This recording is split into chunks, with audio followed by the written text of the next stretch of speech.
What's up, good people? Welcome back to Four Titles, One Truth. You know who I am.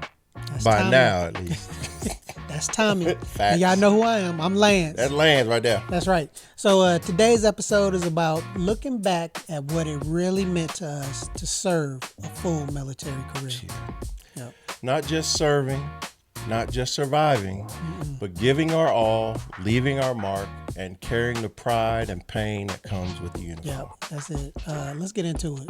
Simple. All right. At what point in your career did you really understand the pride you hear about when wearing a uniform?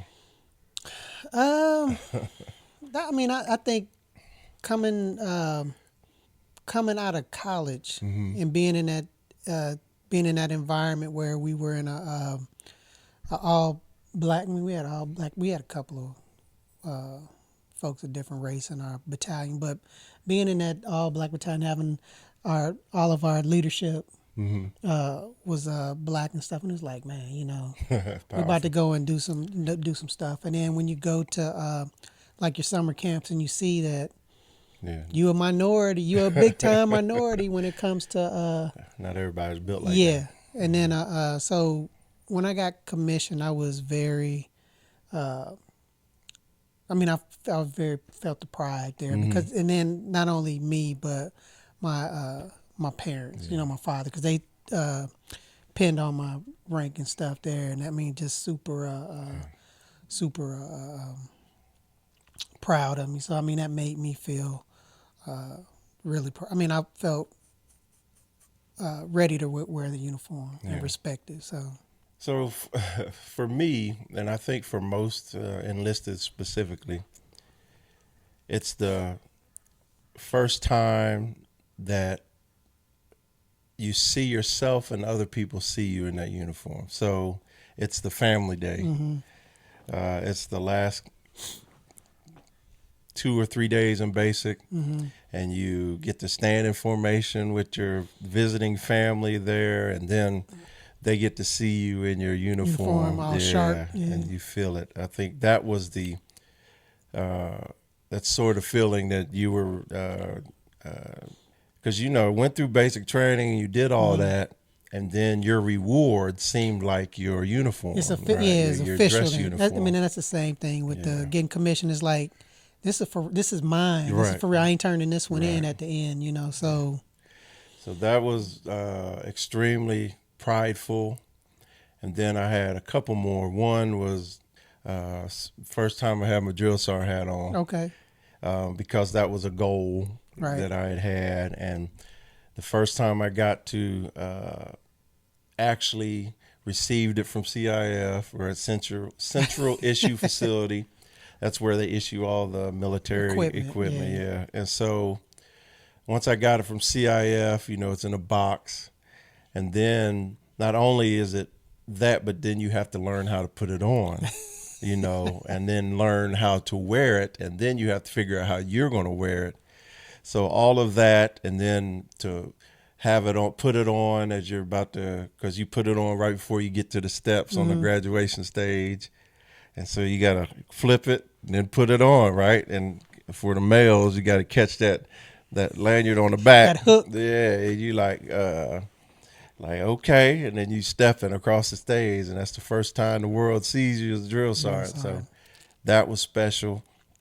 And also my first time leading the unit to war as a first sergeant. Okay. That was, I had so much pride coming off that plane. I think anybody that deployed, because I had a tremendous amount of pride and respect for what my folks were doing, what other folks were doing around us whenever when we were deployed in that war. I mean, that was super. I mean, you see where all of the training, where all of the how everything works together. For real. Yeah, I mean, it's no more training. Real exercises. life. Real life. So. And then that feeling of that patch ceremony. When you take on the patch of the unit that you're falling under over there and putting it on. And, there's a lot of moments where you really feel that pride. And then the final one was my retirement ceremony. The way we had it set up is that I had every rank that I wore, right, from E1 all the way up to E8. They passed the flag representing each rank that I wore, and then the E8 turned around and gave me the flag as an E9 Sergeant Major, and that hit.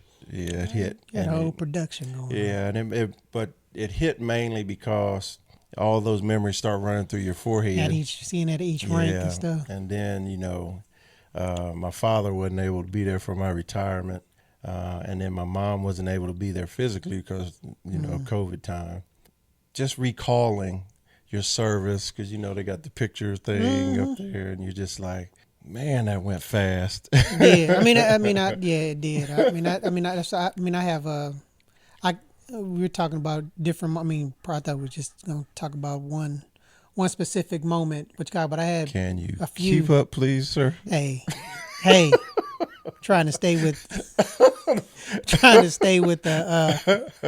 I had a few moments, but I think it's other place we can talk about this. Now you wanna. So select the moment. See, that's what I'm saying. Select the moment that comes to mind when you look back over your career.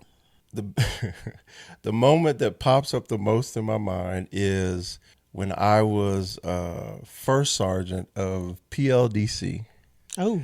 Yeah, it's the Primary Leadership Development course, and it's a non-commissioned officer class that you have to take. It's the first one you take. Let's say what ranks are in that. It's class? Usually specialist promotables, and then sergeants. Young sergeants. It's basically the training you're supposed to have, Army standard, before you become a non-commissioned officer. Okay. Yeah. And so the fact that I was selected to be the first sergeant of the PLDC was not the big thing. The big thing was that it's a 4-week course, and I was first sergeant for 2 weeks. 2 whole weeks. Yeah. And so it was eye-opening, but it was a time where I felt like I can really do this, because I not only felt pride and honor being selected, because multiple people usually get selected for all the different leadership positions, but for you to become the first sergeant, that means you're the selected highest ranking person in the class, and then usually you only keep it for like 3 to 5 days. And I kept it for 14 days, and it was because the cadre just kept saying that, hey, them jokers, hey, keep it, hey, no, you gonna hold it for a little more while. And so that's one part of it. The other part of that memory is that everybody was so supportive of the other people in the class. And I'll just say this, most leadership training in the military for the different levels, officer and enlisted, there are people that become your friends, and then there's people who are your competition. Haters. Yes, another word is haters. and that just means that they want what you got, or they want to be better than you. All right, that's the competition thing in there. And it also deals with the good and bad people everywhere. I just know that the majority of the people, even if they didn't smile in my face and all that stuff, everybody was doing what, we had details, tree cutting, we had raking, everything that you stuff to be done. Absolutely, and everybody was doing it, and that was a significant moment in my career that for some reason I always go back to that. I don't know. Honestly, I'm sure there's a psychological memory, but I don't know why. What about you? Probably whenever, whenever I chose to go to the perioperative specialty course, the perioperative nursing course. How long was that? It was 16 weeks. 16 weeks. 16 weeks, and I went after I had been in for 2 years. Oh. So I had been in the ER for 2 years, and my next boss up, she said, you got to pick a specialty, because back then, and it was only like 3 different. You could have been ICU nurse, OB nurse, think psych, and peri-op. So it was like, and I always wanted to do some in the operating room before, because when I was in school, that was my, because when we were seniors, we got to do like a couple of weeks of, where do you want to work? Okay. Where would you like to work whenever you got out? And I was in the OR, because I was like, yeah, I want to work in the OR. Okay. And chose to go to the peri-op course, and it was down here at BAMC. Okay. And it was like, BAMC had been open for... That's the hospital here in that's San Antonio. The big hospital. That's the largest hospital, only level 1 trauma center in the DOD. And it's the largest hospital in the DOD, Military, Department of Defense. Yeah. So came down here, and it was... BAMC had been open a year and a half, maybe. So it was new. Fresh. Before it got the expansion and stuff that got on. So, but just... and I say that because I was a OR nurse for 27 years. Still an OR nurse. Right. Still consider myself an OR nurse. But that was the beginning. 27 years of my 29 years, right. And I made that decision back then. And it's also, to me, it's also significant because I started off here and I ended here. Okay. I ended here started here as a student. And I ended here as the head of the department, as head of the department, as the big boss. So, I mean, that and so many things came from me choosing that route, because I could have done something else, right. And I might not have been able to have the same assignments, right. Being able to stay with family. And I mean, so... it's been such a great experience for me, but also just a great decision. I feel choosing that route for personal, professional, all of those things. So. Right. So as a youngin, you made the right decision. Yes. And again, proof is you ended up being in charge. Hey. One, yeah. That was I get it. That's outstanding. So, okay, looking back now, retired old soldier. Mm-hmm. Old soldiers never die. They just fade away. What does your service mean to you now as a retired soldier?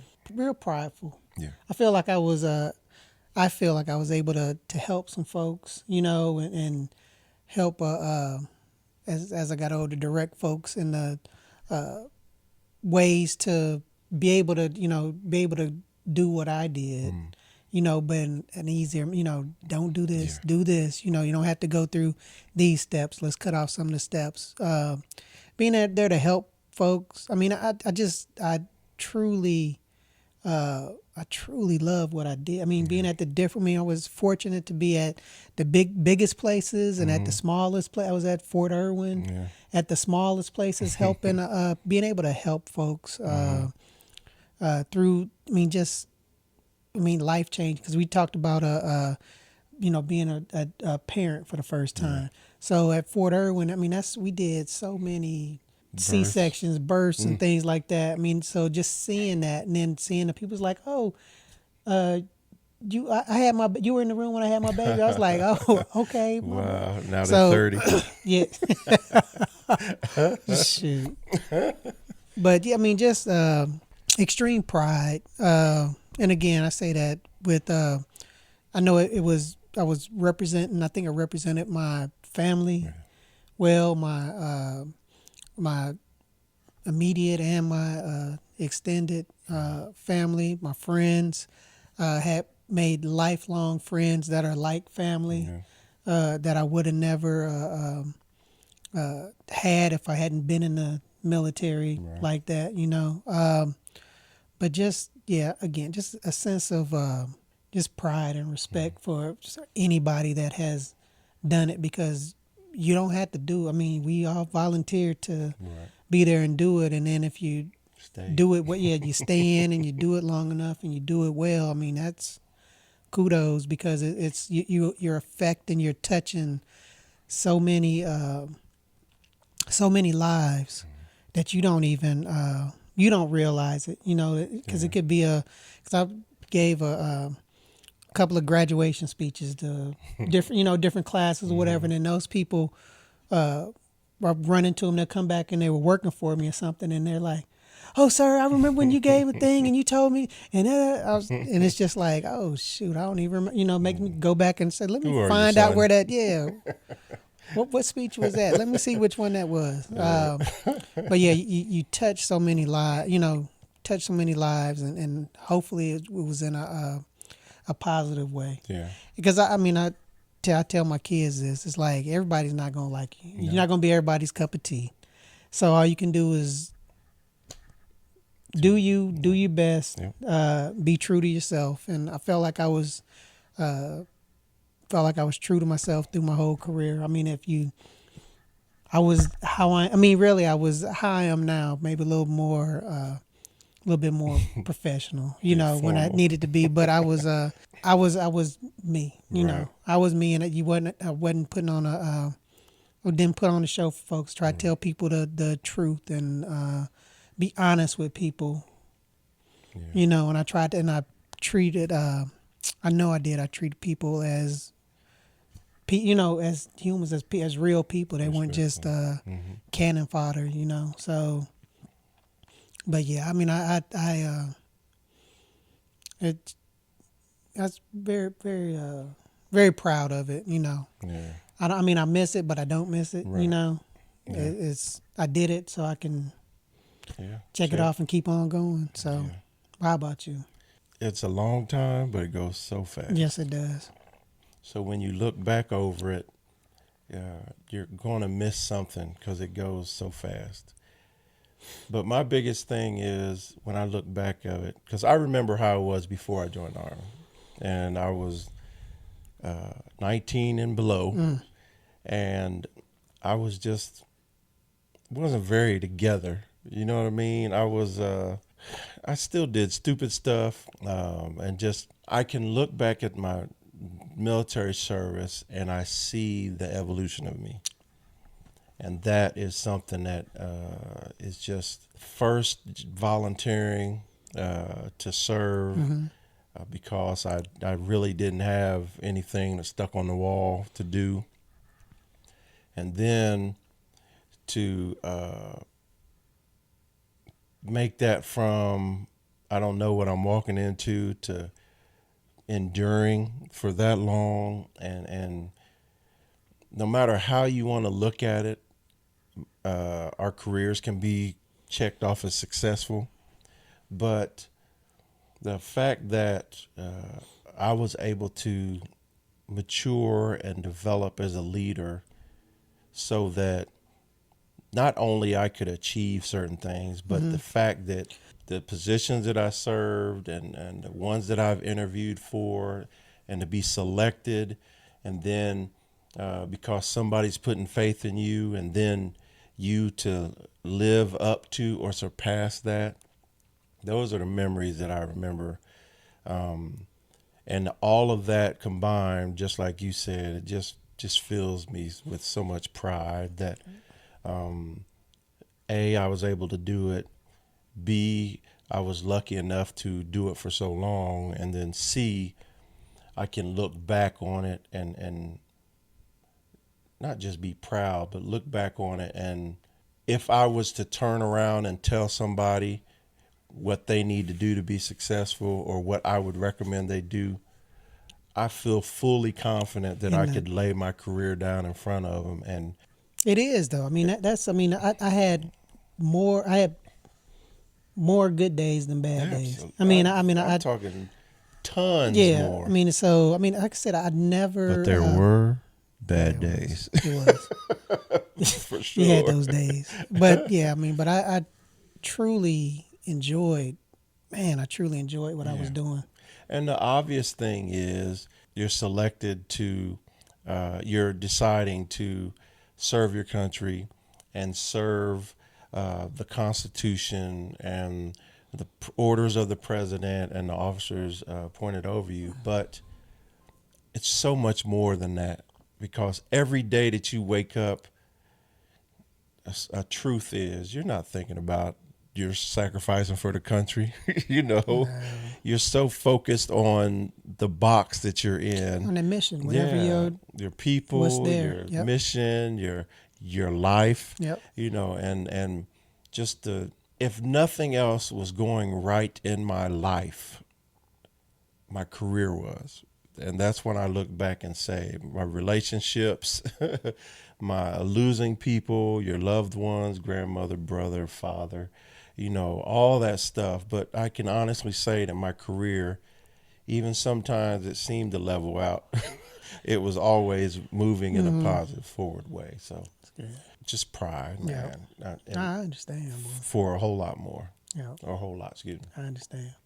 So what would you say is your proudest moment, the one that still gives you chills?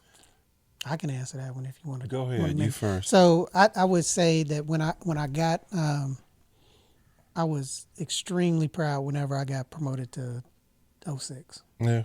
Extremely proud. Because it's like I knew it was one of the reasons I didn't see many that looked like me, right? Especially in my profession. That weren't like physicians or something like that. And then just my father was extremely proud. I mean, he was just like, oh, yeah, I can. We got two colonels now, because Audrey got promoted already. And then, and my father knew what he knew the ranks and all of that stuff. And had the ROTC colonel that was there at the school, doing the JRTC that was retired and all of that stuff. So he was at your promotion? My father was. No, my father was. So my parents were at my first and at my last promotion, which was, I was extremely happy about that. But yeah, just it was such a good day. It was an awesome promotion ceremony, and the thing that I really that I loved about it was I was able to thank all of my folks, my parents, my wife, my siblings, the folks that I work with, the folks that helped me in the beginning to come up to shape me. Because I mean, I really grew up, went from being a boy to man, and it made me the person, really who I am today. Right. Yeah, made me who I am today. It's other things that go, but that's a huge part of what I was a huge part of my identity and what I did. Dominating the pie chart. Yeah. So, but yeah, man. I mean, when I found out I got selected, it was just like, oh my God. That's what I was going to ask. Which was more exciting, the notification or the pinning? The notification, absolutely. I mean, because the pinning is just like, all right, we ready to party now. Yeah, but the notification, because you're nervous. Yeah. But it was one of those things where it was like, done everything. And Audrey was like, you done everything that you could do. So now it's just them seeing. So you didn't leave anything out there. You didn't leave no questions. And so for those that don't know, senior ranks are selected by a panel board, and so the higher rank you make, the less likely you could be selected. But it's an honor to be selected. Because because it's like a pyramid. If you think of how a pyramid is, like the lower ranks down here, it's a bunch, and as you go up, it gets smaller and smaller and smaller. So to get selected, and I felt like, if you are getting selected, you have done, you have put the work in. So what moment gave you the reason I hesitated, because that's a deep question that I just thought of, how special my service was, and it's two immediately popped in my head, right? And I'll go to the first one was when I found out I made Master Sergeant. Okay. That was huge because I made Sergeant First Class so quick, and it just seemed like I'd done everything, man, and I just felt like I was walking in freaking quicksand and just not going anywhere. And so I had just come off of so I was Sergeant First Class, and we were in Iraq, and so I was. My shift was extended so that I could be there for both of I had two people that worked under me, and I extended my shift so I could have equal amount of time with both of them during the highest traffic, right? So I was I had gotten off, and I was asleep and hadn't gotten up to start my day yet. So I'm sleeping, minding my business in the CHU, right, container. It's a container that we lived in Iraq, and container housing unit, CHU, CHU, yes, and it's as bad as it sounds. But hot box. Yeah, and somebody knocked on the door, and it was my sergeant major. It was the S4 sergeant major for the brigade. And he just came in, and he was a heck of a mentor. He's another person that his name's Hanson Clark, Sergeant Major Hanson Clark. But he was one of those mentors that you could have real conversations with and real debates with and get it all out. And he did not, he'd argue, yell right there with you. And then once he figured that you got it all out, then he'd bring it back home. You know what I'm saying? So he was somebody that I needed because my energy was always just, that's something I fought my whole career, is just not overreacting to everything. And mainly it was I have always had temper issues. But he's knocking on the door. He's like, what, going on? What the, get up. You're supposed to meet me in there. I'm like, Sergeant Major, I wasn't supposed to meet, this is the same thing we've been doing for 4 months now. And he was like, no, I'm just sick of it. He's like, just sit down. I got something to tell you. Because he told me he's selling the bunk. And he said, I want to be the first one to tell you, you made it. I was like, what are you talking about? He's like, he said, Master Sergeant, you made it. I said, what? What are you talking about? He said, you made it. And another reason that it's significant is because he was the first one that sat down and went over my records with me, fix this, what is this, fix it, and checked my enlisted records brief, all this stuff that people weren't doing before, right? And then to have him do that and then me make it, it was just like a special moment. And he's just sitting there telling me that I made the list, and I'm like, what are you talking? I said, don't, look, man. I said, don't bull jive me, man. I said, this ain't the time. We at war, my weapon right here now. He was like, no, seriously. And so finding out I made it and was going to be a first sergeant, I saw that immediately. That was just amazing to me, so that's one of those moments that I remember, and it just hit very strong and great. But the one I chose was, you say you've had family promote you before, first and last, but I have never had anybody in my family promote me. Yeah, never. Really? Yeah. I was always away. Remember, I wasn't married. And so when I was getting promoted, it was like friends or leaders that I respected promoting me.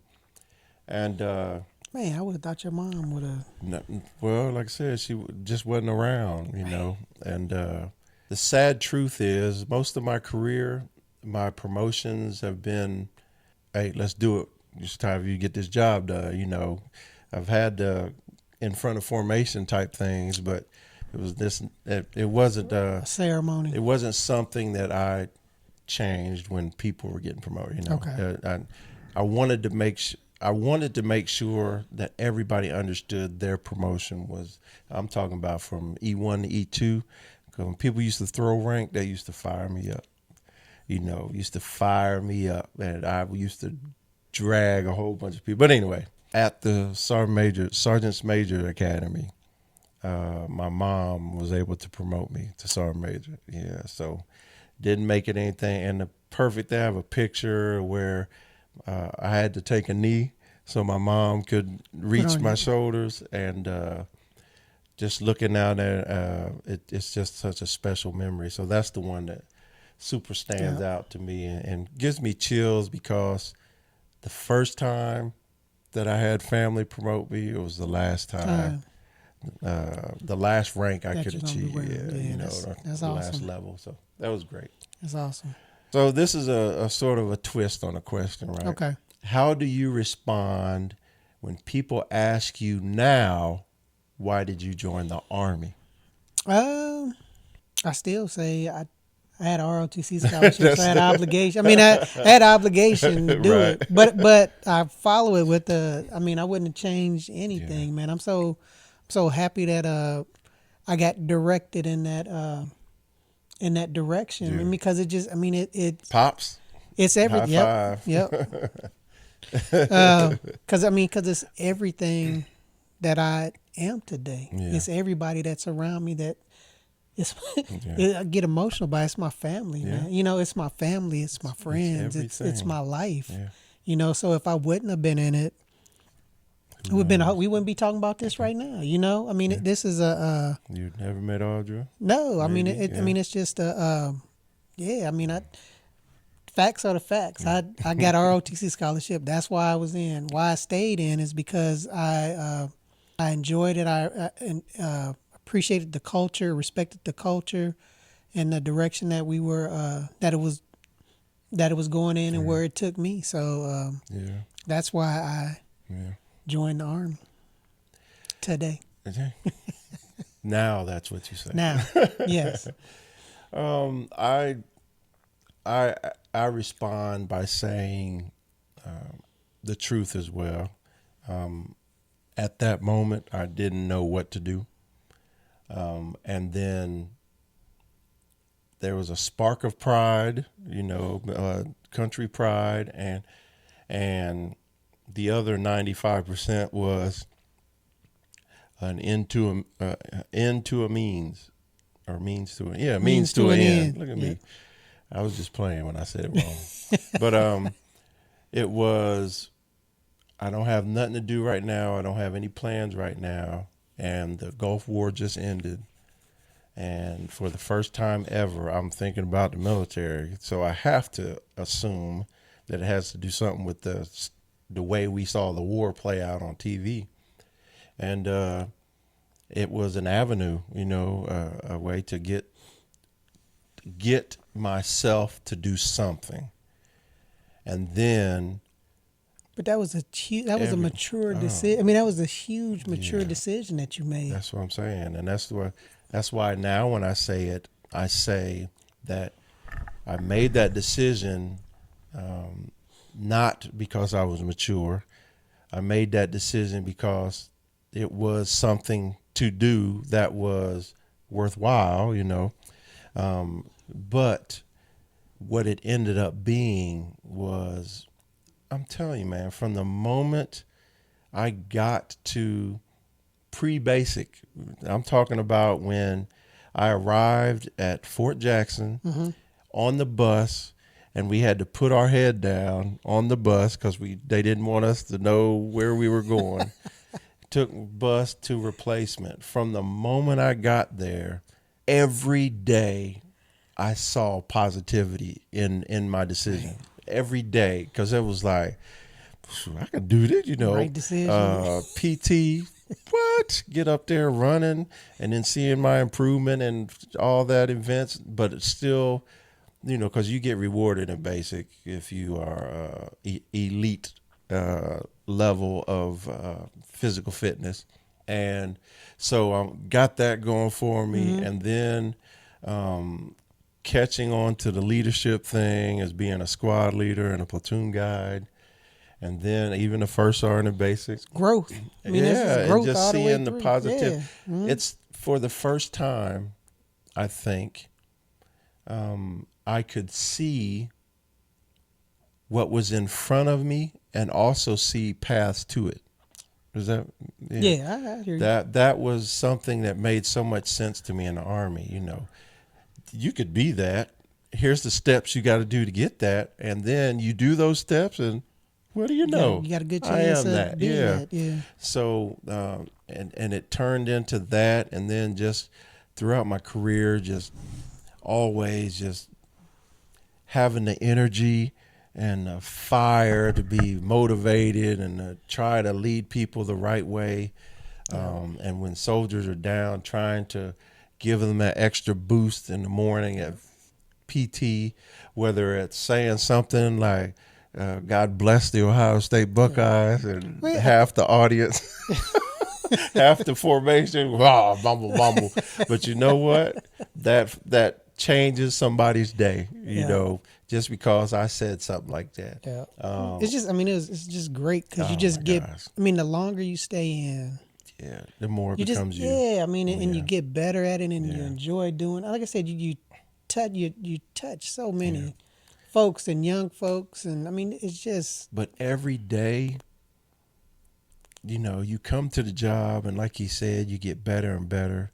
But every day, you're going to get slapped with a surprise, and you may know how to deal with it, or you have to figure it out. But every day you walk into your unit or your job in the military, you're going to get hit by something that it ain't even top 25 on your things that could happen today.